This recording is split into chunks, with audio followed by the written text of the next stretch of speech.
Yes, hello, folks. Welcome to the weekly Manchester United podcast. I'm your host, as always, Phil Brandt, joined with my regular co-host here, excellent James Rhodes from United Muppetiers, episode 4 in our podcast series. So thanks to all of you for downloading the previous episodes. Much appreciated. Lots to talk about. In today's podcast, of course, we will take a quick look back at the Burnley game since that happened since the last time we recorded, and of course the Crystal Palace game. We'll also take a look at some of the news and gossip that's going on inside United, the takeover, Antony returning, the latest with Jadon Sancho at Newcastle at home. We'll get your views on that. Of course, 12th home draw in a row in the FA Cup, in the Carabao Cup, and then of course we will preview the Crystal Palace game coming up at the weekend. So first of all, how you doing, mate? Good. How are you? Certainly a lot better than when we previously A little better recorded. this time, right? Two back-to-back wins. I know, it's kind of the first time we've been able to do this on the back of something positive, isn't it? Despite the fact we've had two back-to-back wins and clean sheets, I've still seen some negativity. I actually had someone tweet me. It's truly unbelievable. This was before the Burnley game. I was saying, I was hoping they would win, and his response to me was, "Why? It'll just mean we become deluded about how good we are." And I'm like, very strange, isn't it? Why?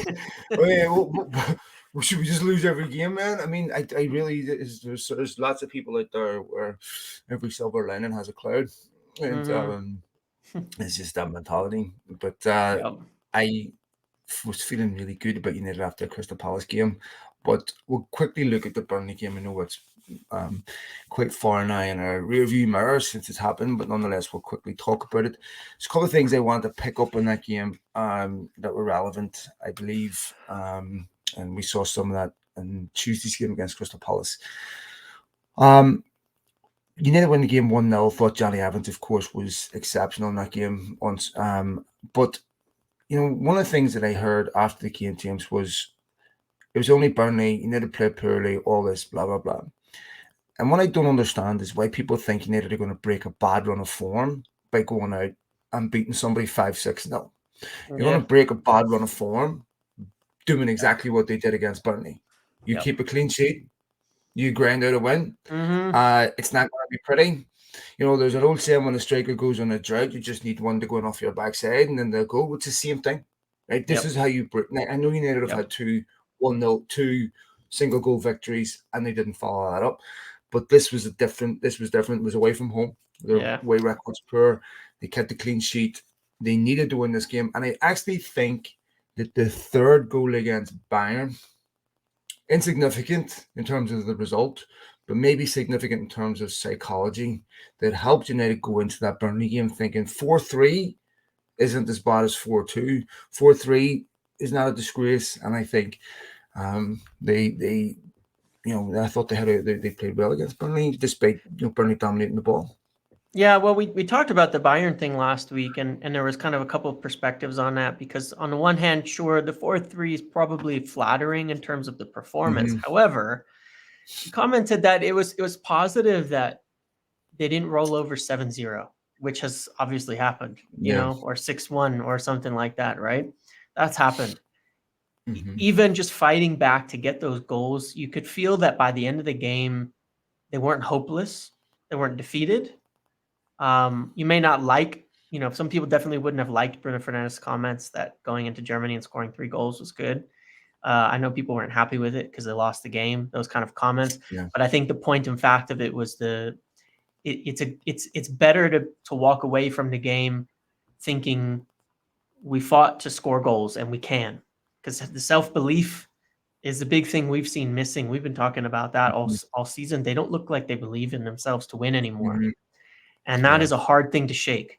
And against Burnley, with what was almost an incredible lineup to be having to field out there with all the injuries and all that, to walk in and put in, it doesn't matter how good the performance was. They deserved the win. They grinded it out. You wouldn't really expect to see Johnny Evans and Victor Lindelof being your center back pairing in 2023 at Manchester United, but they did. And of course, Evans is the one who ends up with the assist to Bruno Fernandes for an amazing goal. Bruno Fernandes, of course, who made the comments with the confidence on scoring those goals against Bayern. These things do tie together, and they Yeah, they do sure mean do. something. They do, Hmm. and that self-belief going in there that they could get a result, that they could score a goal, that they could grind out a win, and doing so was different, as you say, to Wolves, where they shouldn't have won that game at all. It was terrible on many fronts. It was one they lucked into a win. Um, in many ways, and so it was. I think it was really positive. That's the type of game you would see. I mean, people forget Sir Alex having some big defeats and following up with some very grindy wins that were not always flashy. They were not always fireworks. Some of them were really like that, especially when following bad defeats and things like that. Well, I keep hearing it's the most competitive league in the world until United win a game and then the opposition Yeah, shit. So and we then heard this everybody about sucks, right? Palace too. It's amazing how shit opposition comes as soon as United beat them. Yeah. Um, you know, yeah, look, it was a good 1-0 away win. And it was really important they had won that game because, of course, they have a run of fixtures where they need to build momentum. It wasn't just the fact that they wanted to keep the clean sheet, which was really, really important. Prior to that, they conceded 14 goals, which is a lot. I had question marks being asked about the defense.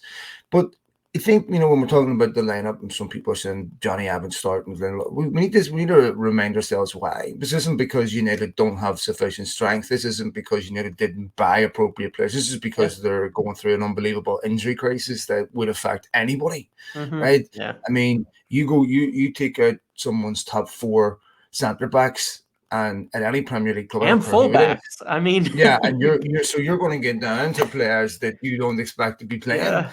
I mean, no Yeah. one's back four is going to look great if you take out both their left backs, their starting left back, a backup left back, the 4 centre backs all out. I mean, you're going to get down to a pair of bones. I think, to be honest, I think Victor Lindelof's a really, really good backup defender, and I thought Johnny Evans showed not just quality, but I think he shows an attitude that was once at United that's long since gone. It was interesting hearing him talk after the game about the things that he's learning from Ten Hag about being ahead of the ball as a defender, which is something that, of course, they never did. When Ferguson was there, and so of course, they also have to learn how to play under Ten Hag. But I thought, he played really well. The other thing that needs to be taken from the game, for me, James, was another controversial VAR decision. 4th game in a row. Now, there's lots of people going to say Rasmus Højlund's offside. I mean, maybe he is. I don't know. Probably is. But I'm looking at City getting that goal. And went in their favour. By the way, City got that goal against Fulham at a key moment. Okay? Yeah, I know. So they needed... Yeah, so that was a game-changing decision. Yeah. So, to the point where Haaland commented on it in the press and said he'd be upset about it too, that it was a game-changing call and all of that. Yeah, of course. Yeah. So they get those breaks, right? And I'm going to say that the penalty that wasn't given against Wolves got more coverage in all the controversial VAR decisions that went against United combined. Right? And then we have Dermot Gallagher on TV explaining why Arsenal got a penalty against Spurs against Christian Romero. Well, he didn't actually explain it. He was asked to answer the question, what's the difference? And he couldn't explain the difference. He ended up just putting some word salad nonsense together, and which confirmed to me that he doesn't know what the difference is. And I don't know what the difference is. Nobody knows what the difference is. Right. And again, this was a key moment in the game when that penalty is not given. A big moment, right? In a big away game. Arsenal get that decision at a key moment. United don't get that decision. And I know everyone feels like the referees are biased against their own team, but it's really, really difficult to defend those decisions that are big decisions that don't go your way but go other teams' way. Yeah, and there's no way that there's been more goals chalked off for anybody else this year than United at this point in time by VAR. On top of that, right? I mean, we had a string, right, 3-4 games in a row of a goal being marked off on possibly debatable. Yeah, possibly, and not even that clear cut on any of them. on any of them. Was it not that Yeah. clear cut? And all of them game changers. All of them. Every single one of them game changers. Well, I Every can single think of one of them. moments where Yeah. those decisions have gone for, like, I mean, we think about Liverpool last season when I think it was Mo Salah, the ball was out by a man, and they said, oh, we didn't have the VAR angle to look at it, so it goes to Liverpool's favor, they get that. I can think of every single moment Yep. we never beat this without a goal where it went in United's rivals' favor, where they've been given the benefit of the doubt. Yep, I know, and it is, there is something to it. There is very clearly, because it's not even just the VAR at times. A lot of times it comes down to the basic fouls that are being called, the basic, ticky-tacky type of calls against United for playing physical that other teams get away with. The yellow cards. I'll give you an example, which we can talk about Hannibal a little bit more in a minute. But Hannibal Mejbri got a yellow extremely early in the Palace game for his first tackle. He told the referee, "This is my first tackle. That was my first foul." Dallo too against Burnley got a yellow slight card clip first of the 10 heels, minutes. and it worked out. He lasted the game. He kept in touch with the referee. Why did he get a yellow for his first tackle?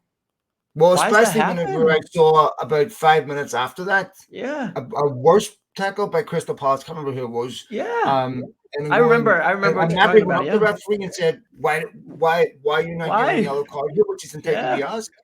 Yeah, I know, and it comes down to that, because those are game-changing things. I know we had instances in some of those games. I think Wan-Bissaka ended up on a yellow real early for one tackle. It's happened a lot, and those are the things that change games, because it changes how players have to play. It changes their Absolutely. aggression. It changes their confidence. It changes everything, and it is becoming almost to a point where it feels rather obvious that it's almost like a point of emphasis. Make sure you're not favoring United, which ends up going the other way, of course, and I that's just think how it seems. if I was going to defend referees, what I would say is I don't know if they consciously want to give decisions against it, but Right. what they may be thinking about. Do I really want to be all over TV for a week, having my reputation questioned, my integrity questioned? Do I really want, every ex-pro coming out? Do I really want Sky TV holding seances to ask Alf Ramsey what he thought of this penalty that wasn't given? How far do we want to go with this nonsense, right? I mean, they give more coverage to United's Wolves penalty than they did the Iraq War. Where are you going?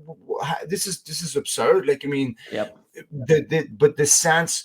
The sense of betrayal, the sense that someone's been wronged when United get a decision, goes right throughout the whole country. But what I was listening to the Guardian podcast a week or two ago, and I was listening to a journalist on there when they were talking about United not getting decisions. And I give her credit for this, because at least she was honest. I'm loving it. United ruined my childhood. I love seeing us win against them. Do more of it.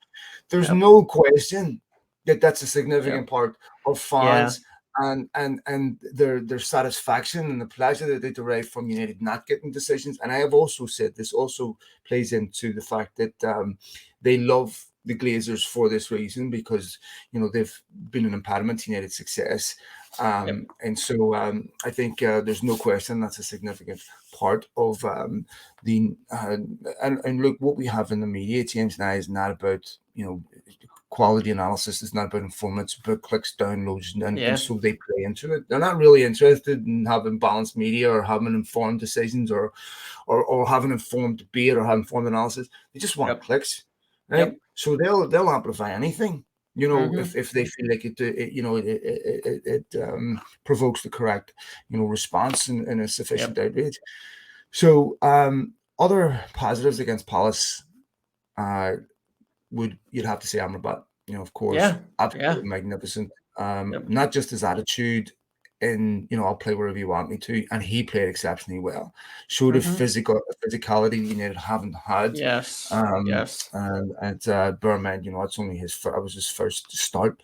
Obviously Martial played really well. Casemiro was exceptional. The Casemiro that we've missed.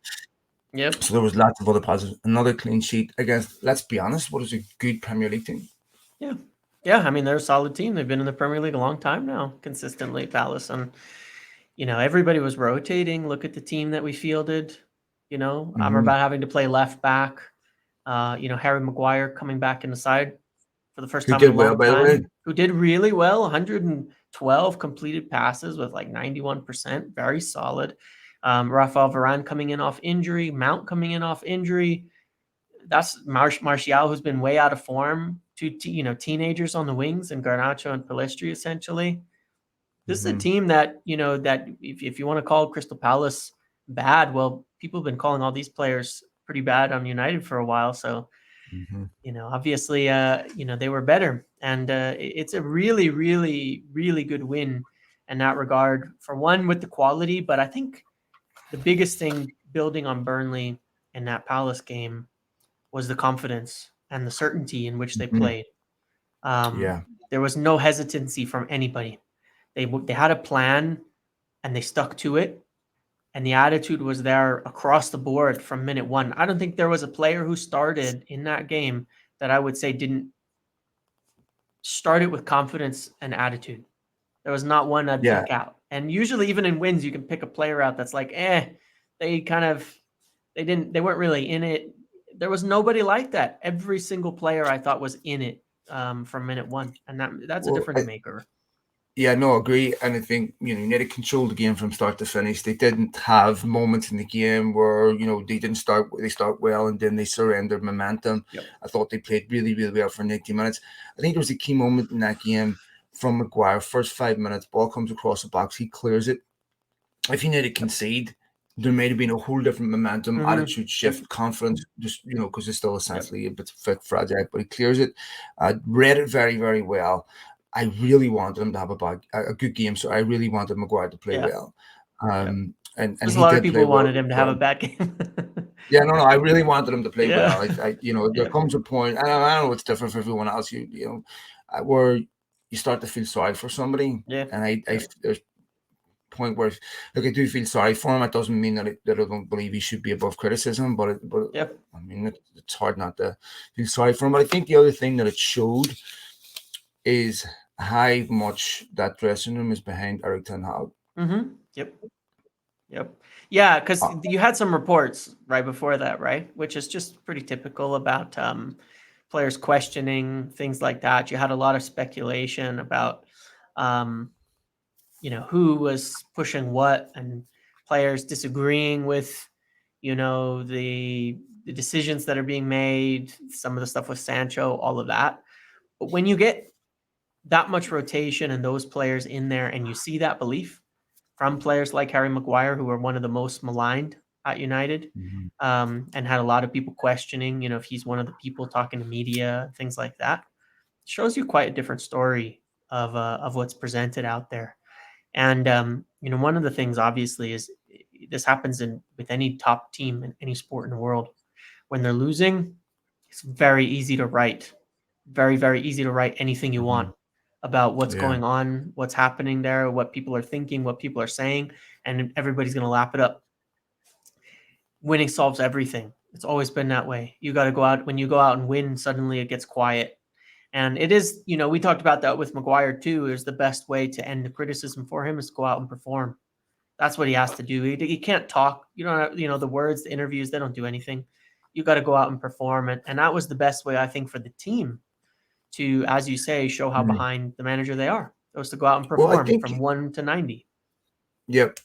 But I think in some sense, you probably could write stories that say some players have questioned certain things with Ten Hag, which is probably true, right?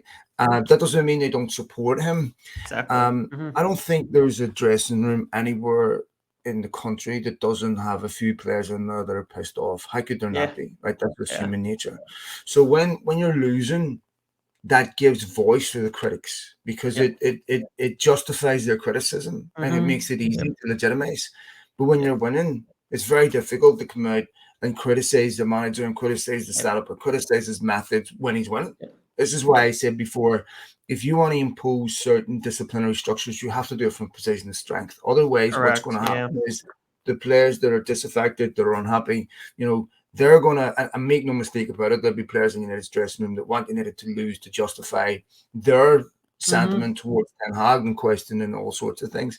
When you're asking players to do things they don't want to do, human beings in general, you have to, it's very difficult to do that when you're not getting results. right? Because it's Yep. easy for them to turn around and say, I don't want to do this, and I don't believe it's correct.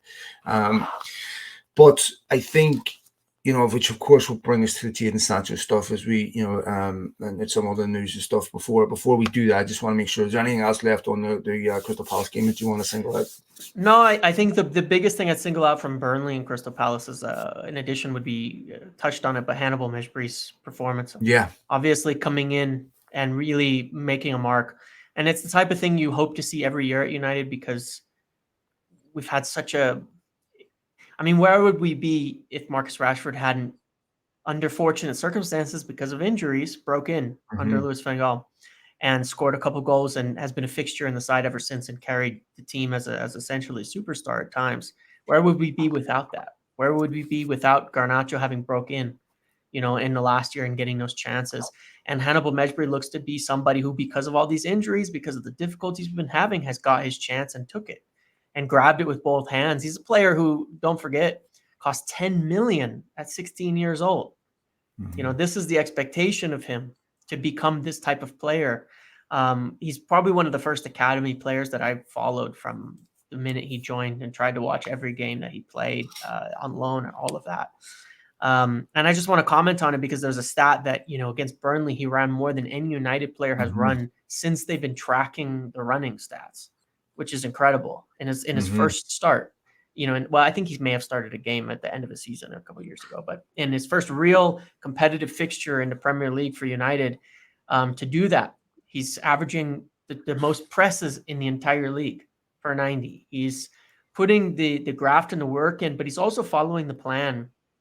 And that is really important. I think that is something that's real interesting, because Erik ten Hag has commented on in his pressers about following the plan. There's a moment when before Hannibal came off as a sub against Crystal Palace where he got the ball and it looked like maybe they could have a counter, but you could tell they were tiring a little as a team, giving up just a little more ground to Crystal Palace defensively. And instead of going up the field, he turns around and passes it backwards, recycles possession, keeps United in control. I think the fans actually almost groaned in the stadium at it, but it's the opposite of what the manager will feel in that moment. That he, in a moment where it would have been so easy for a player who has a talent for going forward, for creating, for wanting to do that, does the opposite, sticks with the plan. They were not playing on the counter against Crystal Palace. It was about control. It was about possession. It was about really owning the game from 1 to 90. And he stuck with the plan, recycled it, kept the ball. And I think that's the type of thing that spreads through the team when players start to do that. They stick with the plan, and sometimes it can come from interesting places, but those are the moments that will win players over with the manager and will get everybody on side for the plan. Because regardless of whether a plan is the best plan or not, it's better that everybody's on the same page than players are doing their own things. That's always going to be the case with any management team. I said this before, that some people see playing for Manchester United as punishment, and some people see it as an opportunity. Many young players get their opportunity as a result of these types of things. Injuries, and all of a sudden you're being selected. This is why your attitude has to be bang on every single week, even when you're not playing, because you never know when that chance is going to come, and you have to be ready to take it. So we also saw this with Palestri. Palestri, I'm sure, a week before the transfer window shuts, has no idea that Antony's going to get a leave of absence, and the Jadon Sancho situation is going to happen. All of a sudden, you're on the verge of first team place. Your attitude has to be right. You have to take that chance. You have to take it when it comes. And it really is perfect when it happens. So, I thought he has shown a tremendous attitude, even when he came on against Brighton.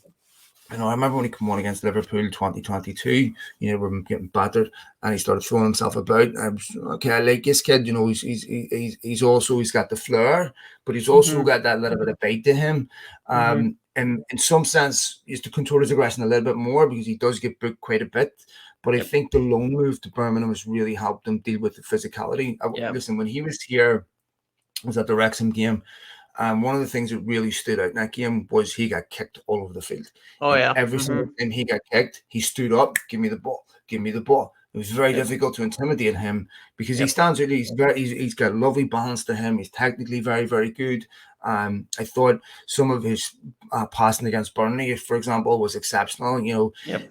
But there's two other things that really stood out for me with him that was really interesting. There was a moment in Burnley where he tries to dribble the ball out on the edge of the box, loses possession, and Burnley almost score.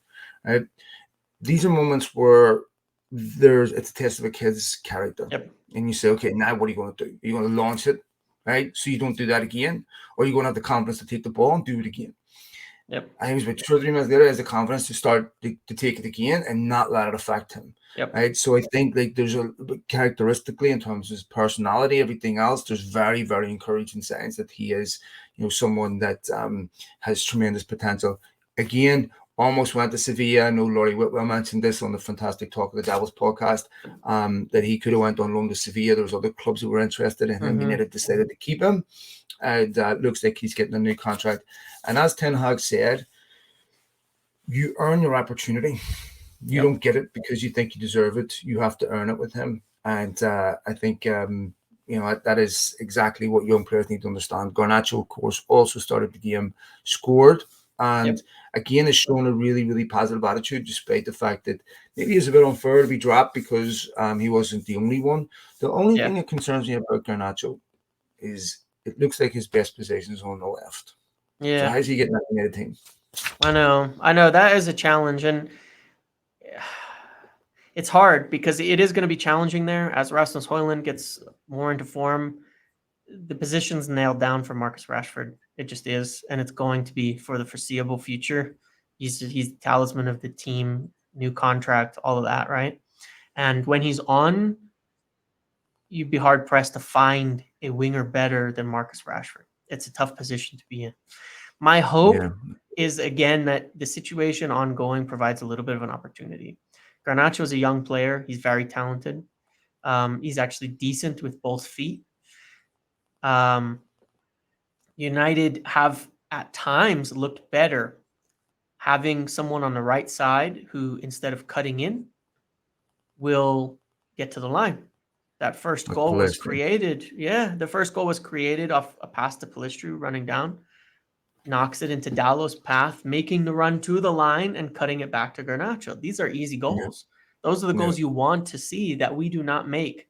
But you only get those if you get somebody making that run. And so I'm hoping if Facundo Pellistri could play on that side, maybe Garnacho should be able to play there too and get some minutes. He's very talented. He's very fast. He would provide a different dynamic than Antony would. And given the unknowns on if we're going to have anybody in that right wing position till the end of the season, it's hopefully worth a shot there. I would like to see it. I would like to see him get a run in that position too, because I think he could offer something there.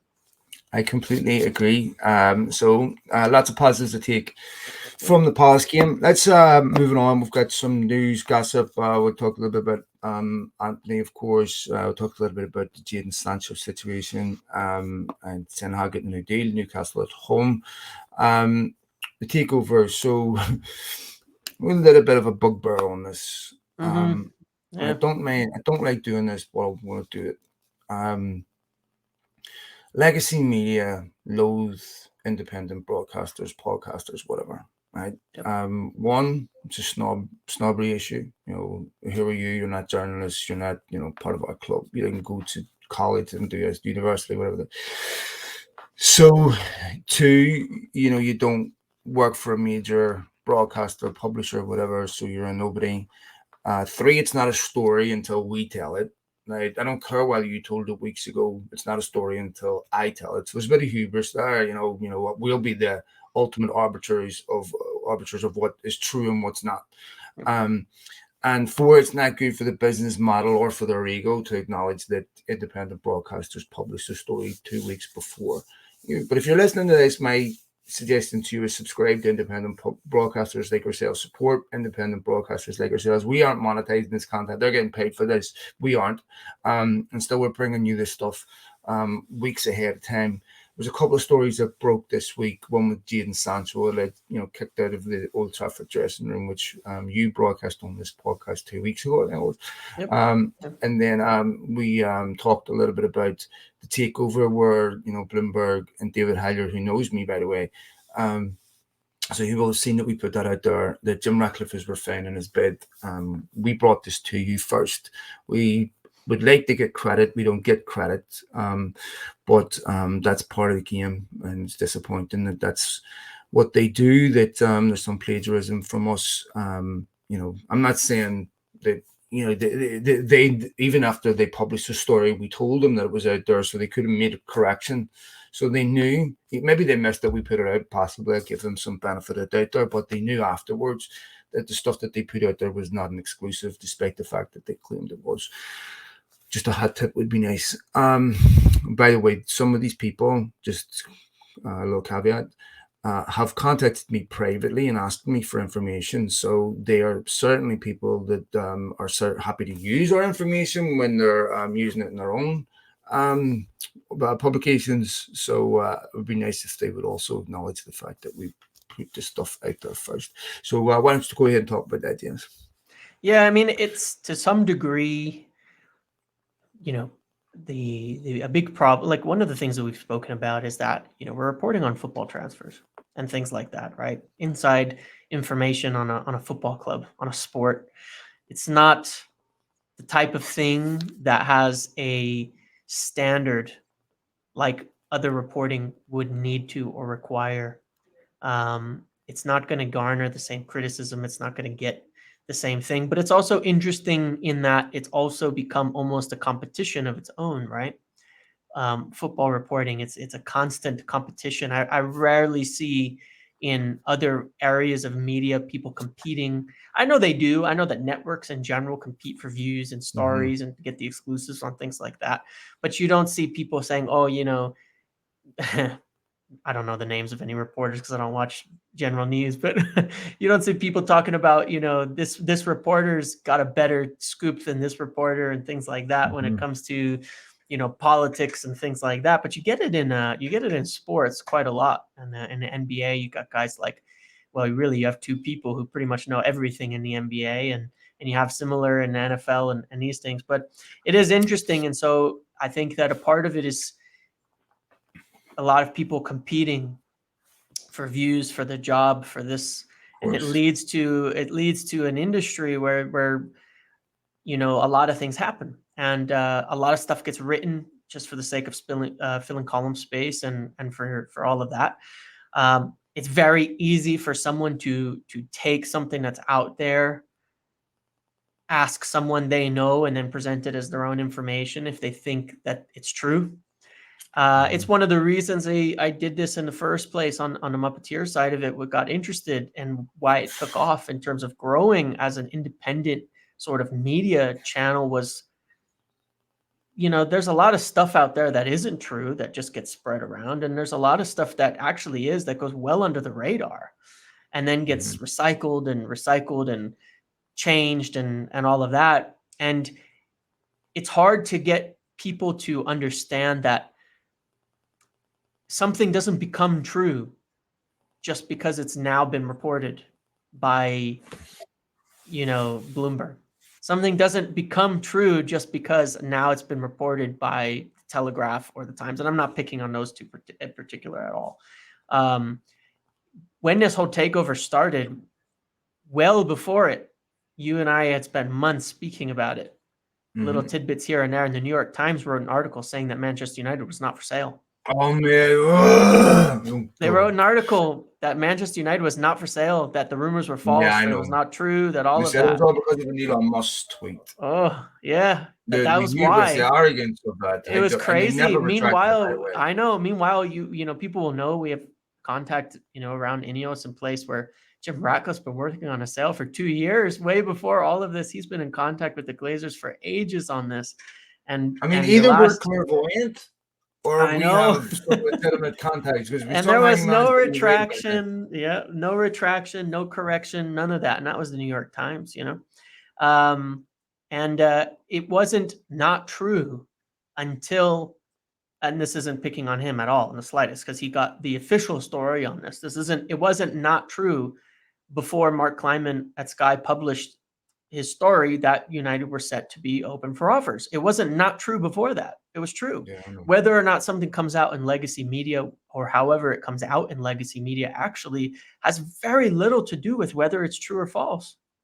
There are so many Yeah, things no, that I are know. unpublished that are true, and so many things that are published that are not. And so it is, it is appreciated, people who follow and listen to all of this, because it's a challenge.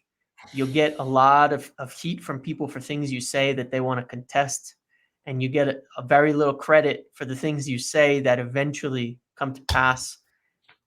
Not Yeah. really, but that eventually get reported on or No, pulled there's or anything like that. those will It's say a funny that you're full time. of shit.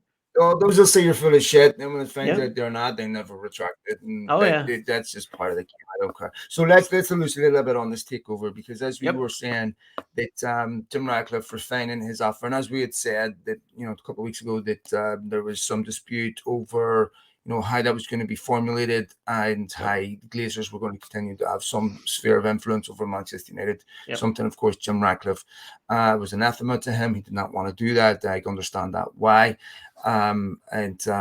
There's been some suggestion that the start of the season has changed the appetite of buyers to increase. I don't think that's true. I think those types of metrics aren't really, you lose a couple of games doesn't really affect the sale price of the club, because that's something that can be easily rectified once you buy it. But I think where it would have some legs is if it started to affect the Glazers' income to where it would increase their desperation to sell. And if buyers sense desperation from a seller, then they don't have the incentive to increase. The other aspect is, could it provoke the Qataris to increase their bid? There's some suggestions that also could be the case, that they may be at a point of acknowledging that without increasing, they don't get it. These are ifs, ands, buts, and maybes, of course.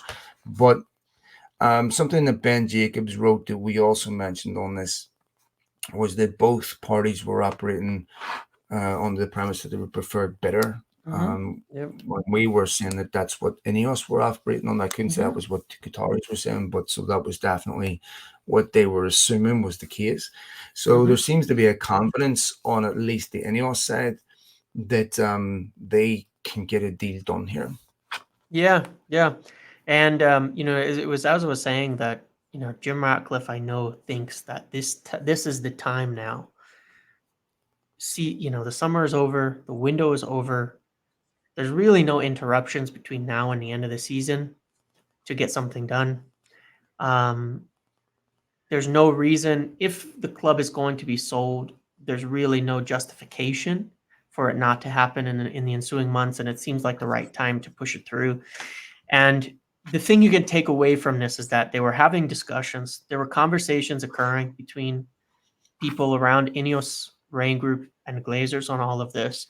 And the follow-up to that is that they're going to refine, as was used, their offer for the club. Now, the thing that I understand about this is that doesn't mean more money necessarily, or raising the bid, but changing the structure. And this speaks to the point we were making before, that and is why I think there's probably some confidence there, because if you can put the puzzle pieces together a bit, if you're having conversations over the nature of things like voting rights and all of that, those are somewhat advanced discussions in something like this. They're fairly advanced. You consider them far along.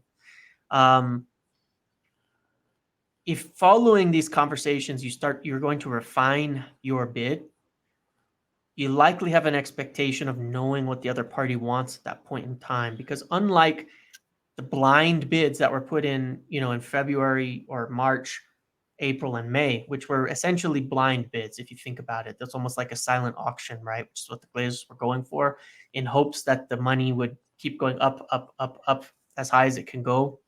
Once you enter into those direct conversations, usually you know what the other party wants. And if following those conversations, you're ready to put in a new offer, you can piece together that person probably has some confidence that it will get a deal done. And that is sort of the Yeah, that confidence sounds like that broad INEOS agreement would to me. have. Yeah. Yeah.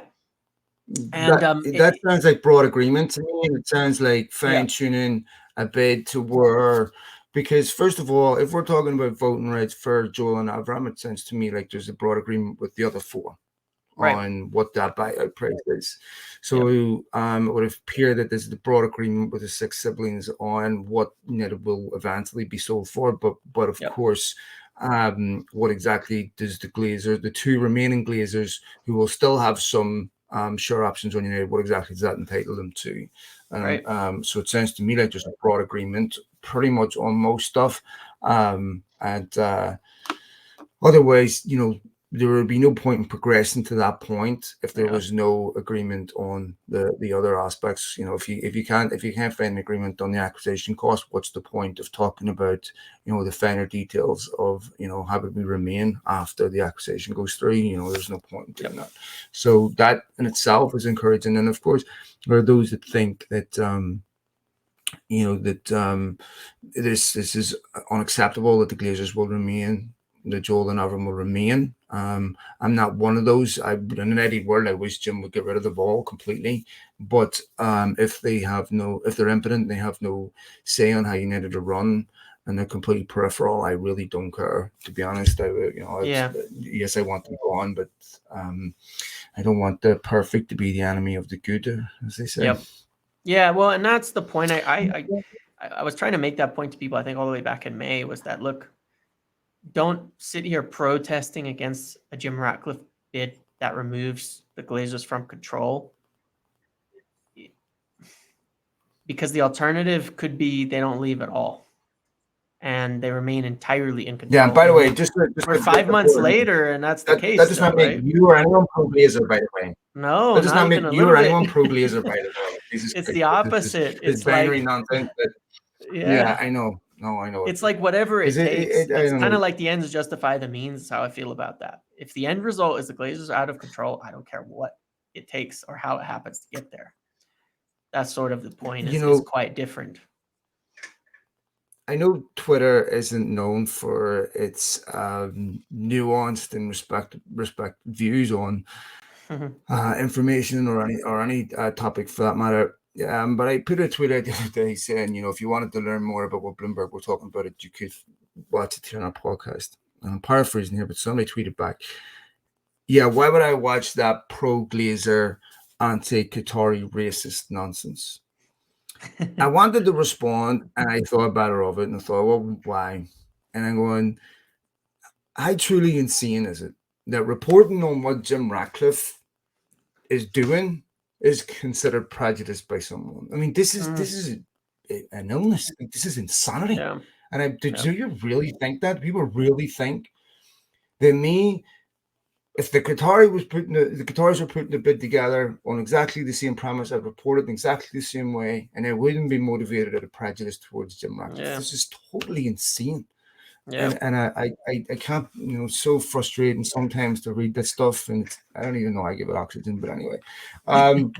Let me talk about Antony, because it looks like Antony is back in the UK talking to police as Gabriella Cavalin, I believe her name is. Apologies if I've said that wrong.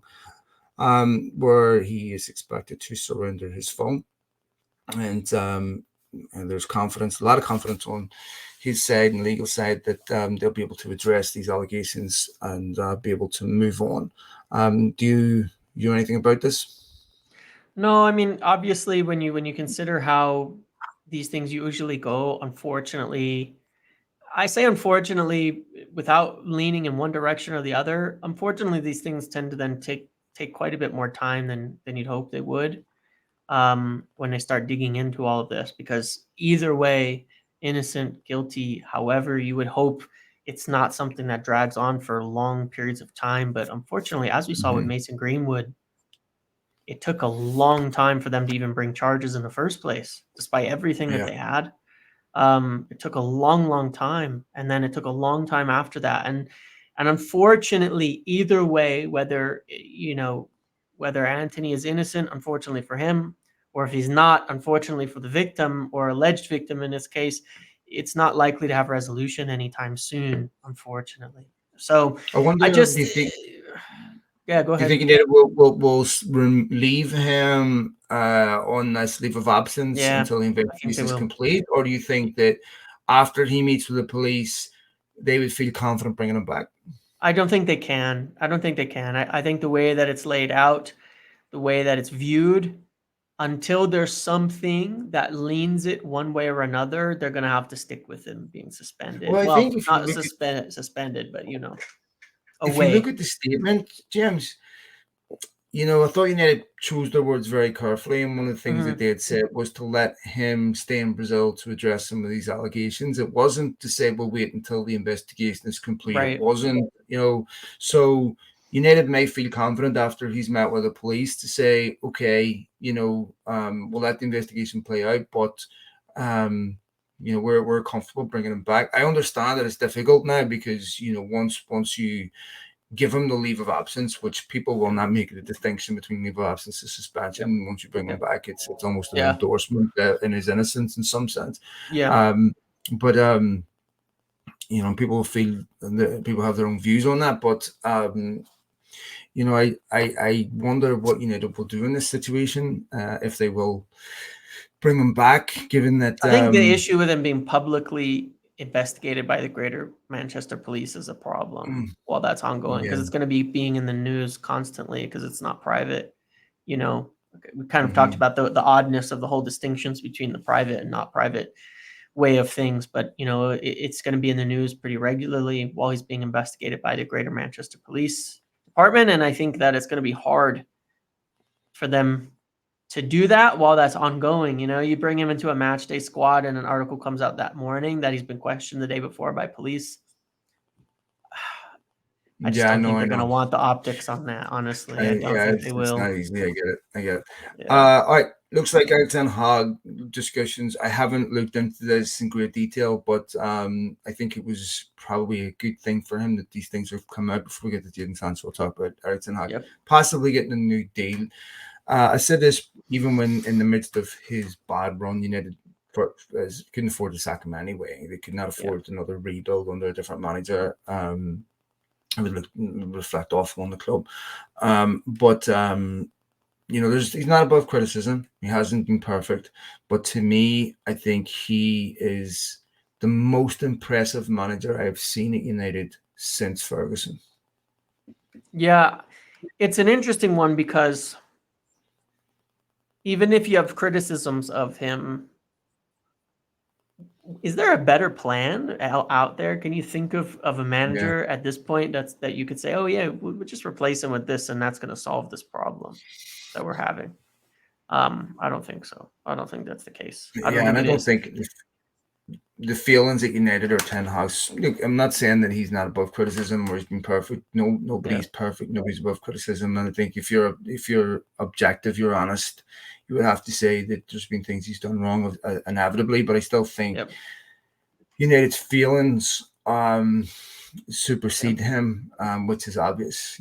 They transcend any manager, and for Yeah. him to have the best chance of being successful, still United need to make structural fundamental changes, Yes. and Yeah. then you can Absolutely. properly evaluate him and say, okay, you know. But I think, given everything that he's working with, I think he's done a really good job so far.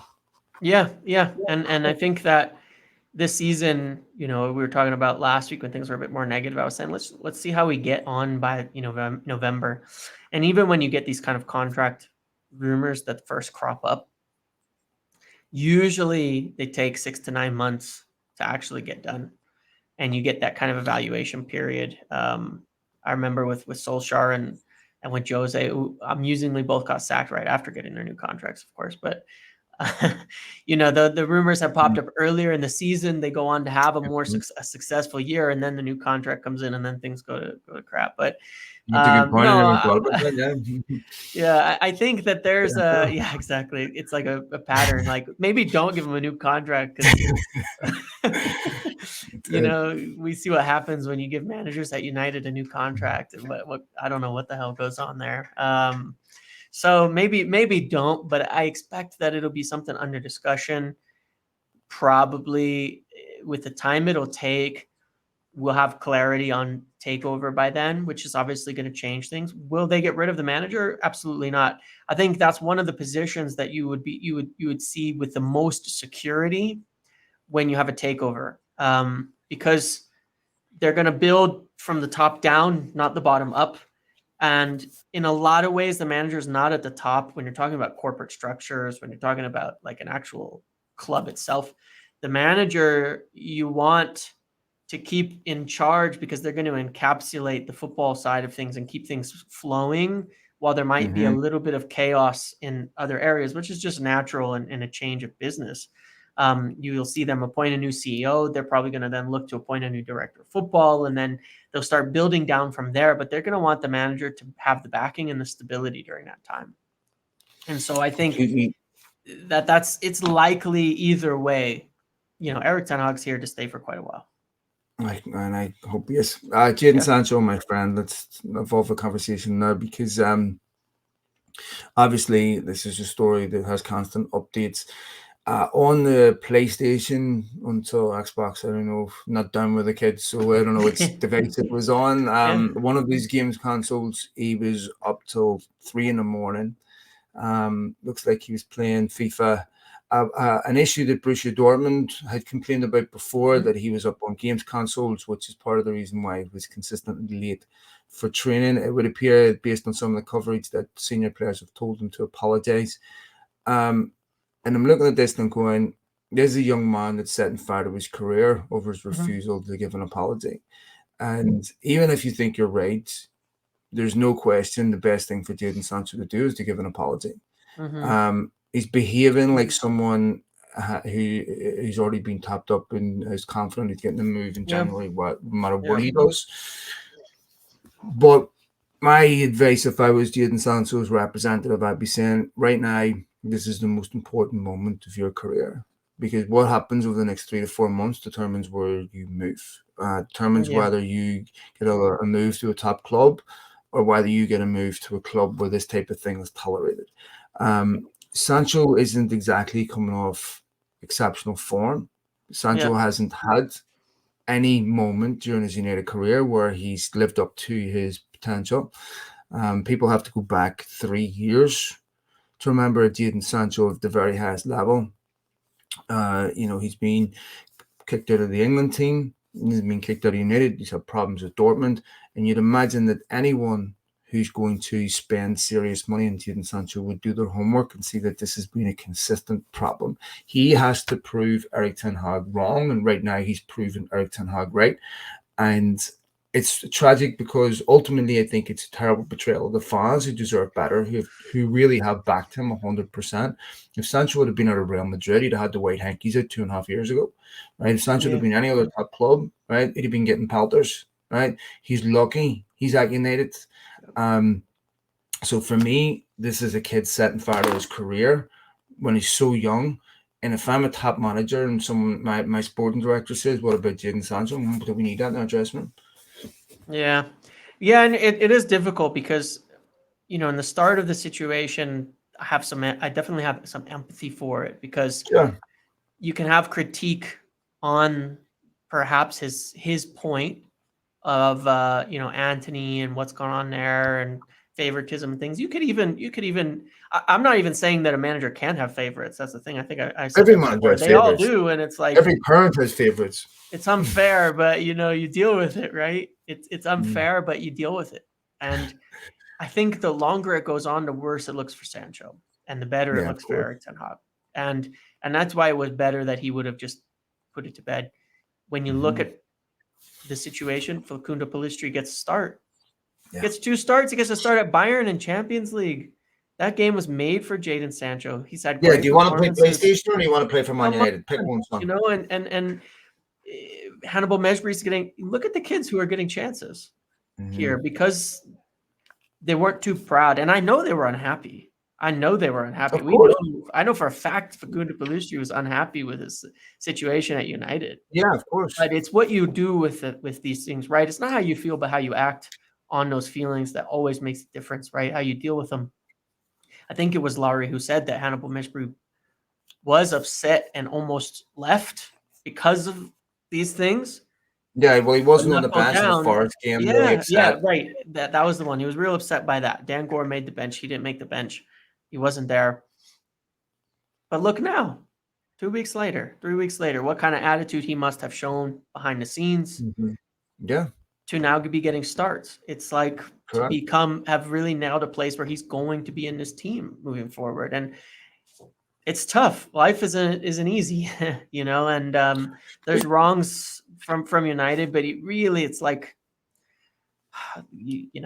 the longer it goes, the worse it looks. That's all. Yeah, no, Jadon Sancho may have some legitimate gripes. It's not the Yeah. point, right? Yeah. The point is that what's best for his career, and it's not playing Yep. PlayStation.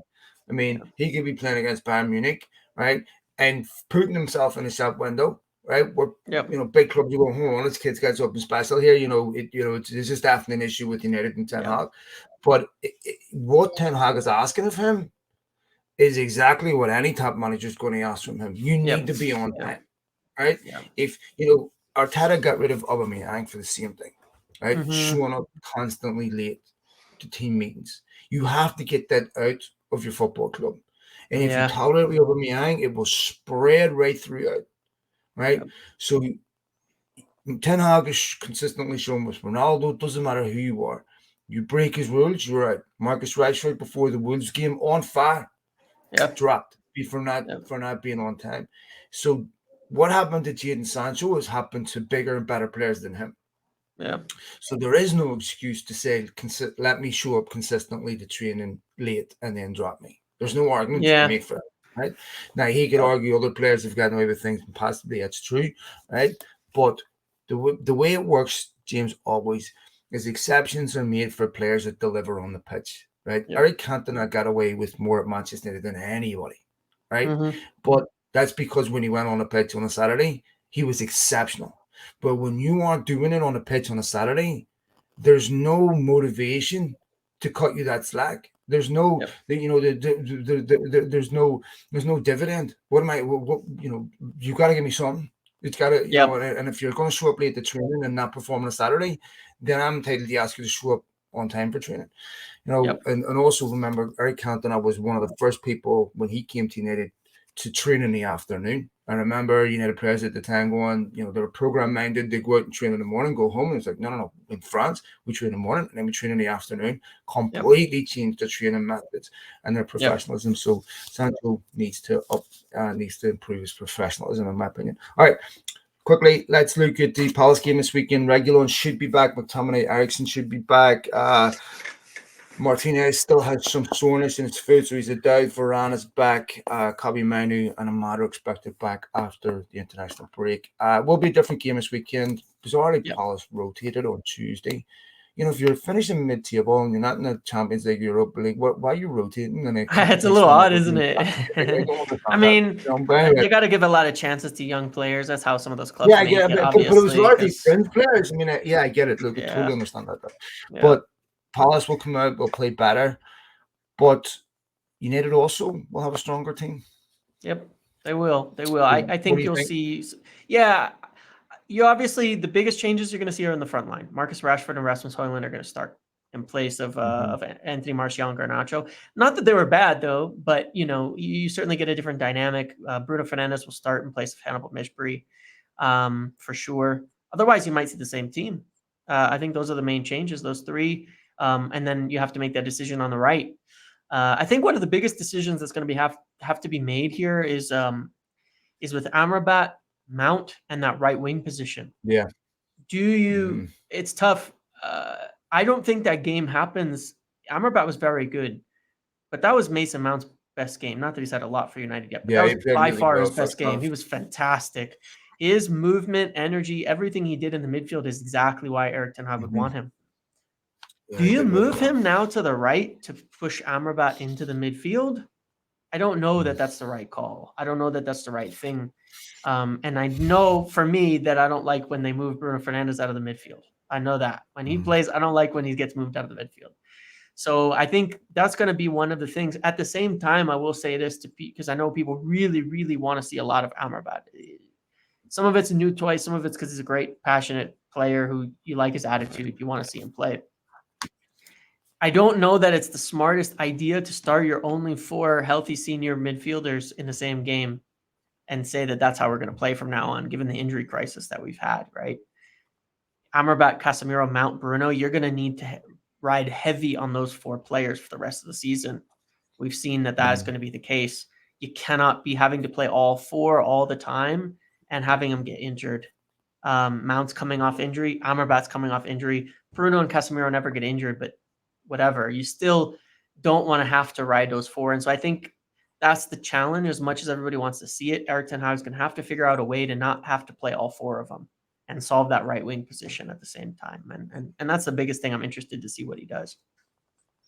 Yeah, we'll see what happens. Hopefully, they get another win, clean sheet, and build momentum. It's feeling good right now. It's been a good week. We will see what happens. Don't forget, folks, give us a follow at Muppetiers and Muppetiers. Make sure you subscribe to all his content platforms. You've got a Discord platform too, don't you?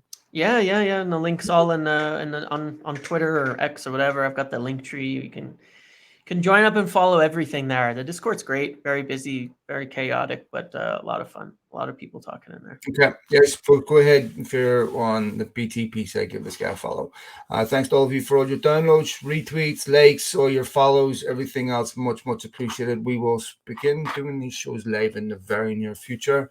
Yep. And we'll add a segment for questions and all that there. So expect that really soon. So thanks to each and every one of you. Hope you're doing well. And the next time we talk to you, hopefully you'll have another win.